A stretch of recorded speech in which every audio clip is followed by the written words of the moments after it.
तो the इनकार्नेटेड emperor के पिछले एपिसोड में हमने देखा था कि सायन ने उस नेवले को वांगलिंग के नीडल से बचा लिया था, जिससे वांगलिंग सायन पर बहुत गुस्सा होता है। और अब आगे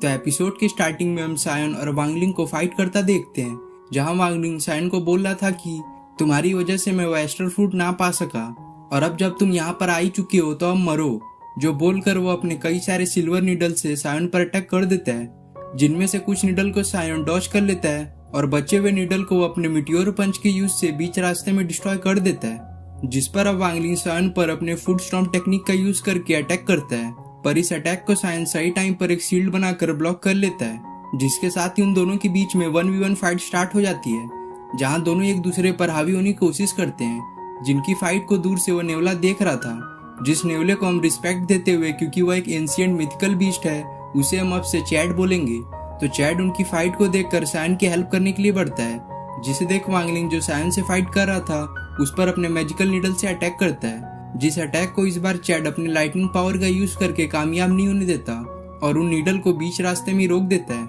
जिससे वांगलिंग गुस्सा होकर चैड पर अपनी एक पावर का यूज करता है,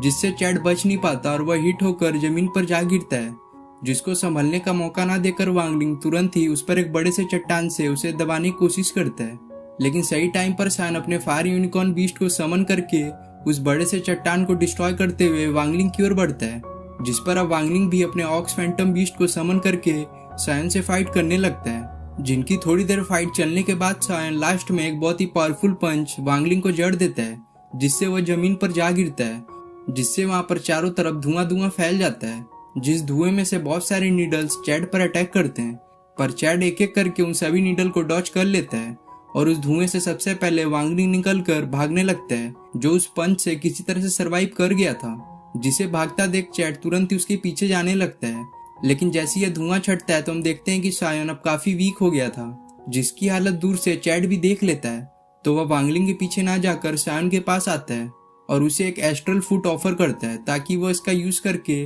अपने आप को ठीक कर पाए। तो सायन चैड को बोलने लगता है कि अरे इसकी कोई जरूरत नहीं है, यह तो मैंने काफी समय से किसी मिथिकल एंशिएंट बीस्ट का ब्लड को कंज्यूम नहीं किया है, इसलिए मैं थोड़ा वीक हो गया हूँ। पर यहाँ पर चैड काफी स्मार्ट था और वह ह्यूमन की लैंग्वेज भी समझ पा रहा था, जिससे वह बार बार उस फ्रूट को सायन की तरफ पास कर रहा था, जिसको ऐसा करता देख सायन समझ जाता है कि यहाँ पर चैड उसकी हेल्प के लिए उसे फ्रूट दे रहा है। जिस पर अब सायन उस फ्रूट को खाकर वहीं पे कल्टीवेशन करने लगता है। जिस एक फ्रूट को सायन जब कंज्यूम करके कल्टीवेशन करता है तो उसके थोड़ी देर में उसके सारे जख्म वापस से हील हो जाते हैं, जिससे वह समझ जाता है कि एस्ट्रल फ्रूट कितना प्रीशियस ट्रेजर है और इसके पीछे वांगलिंग क्यों लगा हुआ था। जो वह सोच ही रहा था तभी उसे अपने सामने एक माइन दिखता है, जिसके अंदर उसे एक ट्रू मिथिकल एंशिएंट बीस्ट के ब्लड का होने का पता चलता है, जिस बात का पता उसे जो वह हेवन डिवोरिंग टेक्निक का प्रैक्टिस करता है उससे चल पाया था। तो वह चैड के साथ उस माइन की ओर चला जाता है, जहां जब सायन उस माइन की ओर बढ़ रहा था तो उसे बीच रास्ते में ही एक ग्रीन बैम्बू दिखता है, जो बैम्बू काफी चमक रहा था। तो सायन उसके पास जाकर उसे एग्जामिन करने लगता है, लेकिन तभी वो ग्रीन बैम्बू सायन को अपने पास आता देख तुरंत ही आसमान में उड़ जाता है, जिसे देख सायन तुरंत ही हवा में उछलकर उस ग्रीन बैम्बू को पकड़ लेता है, क्योंकि यह कोई आम ट्रेजर नहीं था, बल्कि यह भी एक एस्टर फ्रूट की तरह ही बहुत ही प्रीशियस ट्रेजर था, जो कि एक डिवाइन वेपन का एम्ब्रियो था, जिसके बारे में हमें आने वाले एपिसोड में और भी पता चल जाएगा कि आखिर यह है क्या। जिसके बाद सायन और चैड उस माइन के पास पहुंच जाते हैं, जहां जैसे ही वह लोग उस माइन में एंटर करते हैं तभी वहां पर एक बहुत तेजी से ब्लैक फॉग आता है, जो ब्लैक फॉग किसी को भी कंट्रोल कर सकता था। पर यहाँ पर जो सायन हेवन डिवोरिंग टेक्निक का प्रैक्टिस करता था, उसकी वजह से उसे इस ब्लैक फॉग से कोई भी असर नहीं पड़ता। तो वह इस माइन को और भी एक्सप्लोर करने के लिए इसके और अंदर जाने लगता है। जिसके थोड़ी देर बाद जब वो लोग इस माइन में चल रहे थे तो सायन अपने सामने चैड की तरह हूबहू दिखने वाला एक एंशिएंट मिथिकल बीस्ट के एक स्टैचू को देखता है, जिस पर जब सायन उस स्टैचू को टच करता है तो उसके अंदर से उस बीस्ट के 2 ब्लड ड्रॉप निकलते हैं, जिन ब्लड ड्रॉप को सायन देखकर चैड को बोलता है कि मुझे लगता है ये बीस्ट तुम्हारे एंसेस्टर थे, जो चाहते हैं कि तुम ये ब्लड ड्रॉप को कंज्यूम करो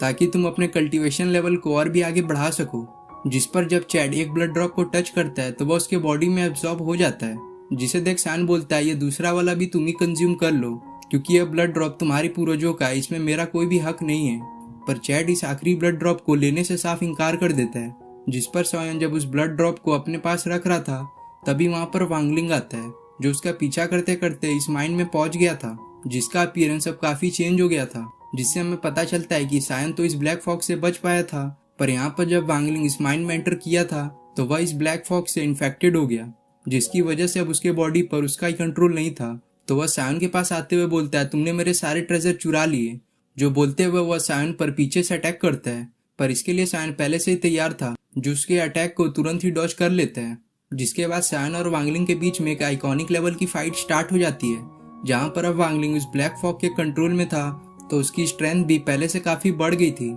जिस पर अब चैट सायन की मदद करने के लिए खुद उसकी ओर बढ़ने लगता है, जिसे वांगलिंग अपने पास आता हुआ देख उस पर कई सारे अपने मैजिकल नीडल से अटैक करता है, पर इस बार चैट उसके सभी नीडल को डॉज करते हुए उसके पास पहुंच जाता है, जिसमें सायन को इतना समय मिल गया था कि वह अपने पावर को थोड़ा सा रिकवर कर पाया। इसलिए वह बिना समय गवाए तुरंत ही अपने फायर यूनिकॉर्न बीस्ट को समन करके वांगलिंग पर अटैक कर देता है, जिसके लिए वांगलिंग तैयार नहीं था। तो वह फायर यूनिकॉर्न अपने पंजों से वांगलिंग पर अटैक करके उसे जमीन पर गिरा देता है, और साथ ही साथ वो अपने फायर का यूज कर वांगलिंग के पूरे बॉडी को ही खत्म कर देता है, जिसकी बॉडी गायब होने के बाद वहां पर एक व्हाइट पेंडेंट बचता है, जिसे सायन अपने हाथों में लेते हुए बोलता है, यह तो काफी प्रीशियस ट्रेजर है, जिसको मैं आज से अपने एक स्टोरेज बैग की तरह यूज करूंगा, जिसके अंदर वांगलिंग के अभी तक के कलेक्ट किए हुए सारे टोकन और ट्रेजर थे। जिसके बाद सायन वांगलिंग के जो सिल्वर नीडल थे वह सभी नीडल को चैट के बॉडी के अंदर छुपा देता है, जो सब नीडल चैट के फर के अंदर काफी अच्छी तरह से गायब हो गए थे। जिसके दिखाते ही हमारा सीन कट हो जाता है और हम एक ब्लैक मॉन्स्टर को देखते हैं, जिसकी पूरी बॉडी से ब्लैक ऑरा रिलीज हो रहा था, और कहीं ना कहीं वो जो ब्लैक फॉग का अटैक सायन पर इस केव के एंटर करने के दौरान हुआ था, वह जरूरी इसी मॉन्स्टर का काम होगा। जिसके दिखाती एपिसोड यहाँ पे खत्म हो जाता है।